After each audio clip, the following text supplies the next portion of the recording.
நேயர்களே, நம்ம கைதி எபிசோட்ல பாத்தீங்கன்னா இப்ப புதுசா ஒரு விஷயத்த நம்ம ஆட் பண்ணியிருக்கோம். என்னன்னு பாத்தீங்கன்னா, இது வரைக்கும் நம்ம பார்த்த கைதிகள், இது வரைக்கும் நம்ம இன்டர்வியூ பண்ண எல்லா கைதிகளும் சொன்ன ஒரு விஷயம், ஒரு போதையால தான் நான் தவற பண்ணிட்டேன்.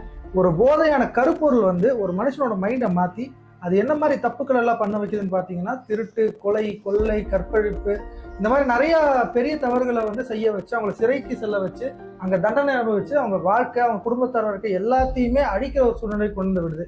அந்த கருப்பொருளான போதையை அழிக்கிறதுக்கு நம்ம சென்னையில கூடுவாஞ்சேரியில ஒரு ரொம்ப வருஷமா வந்து இதுக்கான ஒரு இந்த போதை அடியோட வந்து பிழுது எடுக்கணும் அப்படின்னு சொல்லி ஒருத்தர் வந்து ரொம்ப வருஷ காலமா வந்து சேவையா செஞ்சுட்டு இருக்காரு.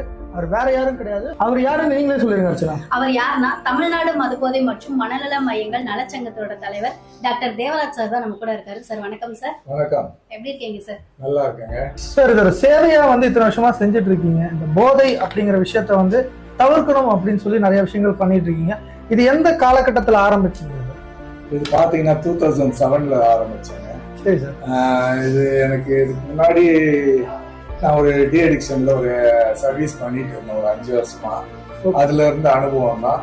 இன்னொன்று எங்க ஃபேமிலிலையும் ஒரு சிலர், எங்க அண்ணன்லாம் இந்த குடினால பாதிக்கப்பட்டு ரொம்ப கஷ்டப்பட்டு இருந்தாங்க. அதுக்காக இதை நான் எடுத்து பண்ணணுன்ற ஒரு இதுல நான் ஃபர்ஸ்ட் ஊரப்பாக்கத்தில் பண்ணேன். அதுக்கப்புறம் இங்க ஒரு 6-7 வருஷமா இங்க பண்ணிட்டு இருக்கேன் குருவாஞ்சேரியில. இன்னைக்கு பாத்தீங்கன்னா இதுல வந்து பண்ண ஆரம்பிச்சதுல இருந்து இன்னைக்கு நிறைய பேர் நல்லா இருக்காங்க. இப்போ இதுல இருந்து பாத்தீங்க, ஒருத்தர் வராங்கனாக்கா அவங்களால இந்த குடினால நிறைய பாதிக்கப்பட்டு இதுல இருந்து வெளில வர முடியாம ரொம்ப கஷ்டப்பட்டு இருப்பாங்க. இது வந்து ஒரு நோயின்னு சொல்லுவோம். இந்த நோயோட தன்மையை பாத்தீங்கன்னா மறுக்கும் தன்மையோட நோய் இருக்கும். எப்படின்னா அவங்க ஏத்துக்க மாட்டாங்க. நாங்க அப்படி இல்லை, அந்த குடியை நியாயப்படுத்துவாங்க.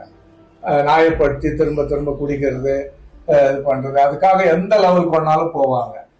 சாவுறது கூட ரெடியா இருப்பாங்க. ஆனா அதுல இருந்து வெளில வர்றதுக்கான அவங்களுக்கு அந்த அப்செப்டன்ஸ் இருக்காது, இந்த ஏத்துக்கிற தன்மை இருக்காது. ஏன்னா மற்ற நோய்கள்லாம் பாத்தீங்கன்னாக்கா ஏதோ ஒரு அவருக்கு வயிற்று வலி, வேற ஏதோ உடல் ரீதியான பாதிப்பு ஏதாவது இருந்து அதுக்கு வந்து நம்ம ஒரு மெடிசன் சொன்னோம்னாக்கா அதை போட்டு அப்செட் பண்ணிக்குவாங்க. ஆனா இந்த குடி நோயின்றது பாத்தீங்கன்னாக்கா மறுக்கும் தன்மையுடைய நோய். நான் அவனா மாதிரி இல்லை, இவனா மாதிரி இல்லை, நான் கரெக்டு அப்படின்னு நியாயப்படுத்தி திரும்ப குடிச்சு எந்த லாஸ்ட் ஸ்டேஜுக்கு போயிடுவாங்க. சில பேர் பார்த்தீங்கன்னா இந்த ட்ரக் எல்லாம் இப்போ சின்ன வயசு பசங்க இந்த சொல்யூஷனு, கொக்கைனு, ஆசிடு, இந்த கெஞ்சா, இது மாதிரி நிறைய போதைக்கு அடிமையாகி சமுதாயத்துல நிறைய பசங்க ரொம்ப சின்ன வயசு பசங்கெல்லாம் வந்து இதுல அடிக்ட் ஆகிட்டு ரொம்ப கஷ்டப்பட்டு இருக்காங்க. ஒரு சிலர்லாம் நாங்களே வந்து கூட பாத்தீங்கன்னா, எங்களுக்கு ஒரு பையன் வந்தேன், அவன் வந்து புதுப்பேட்டையில இருந்து எனக்கு அட்மிஷன் ஆனான்.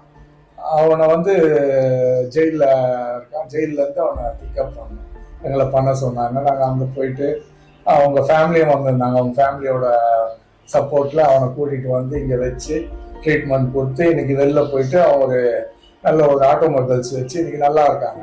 அது மாதிரி ஒருத்தர் இல்லை.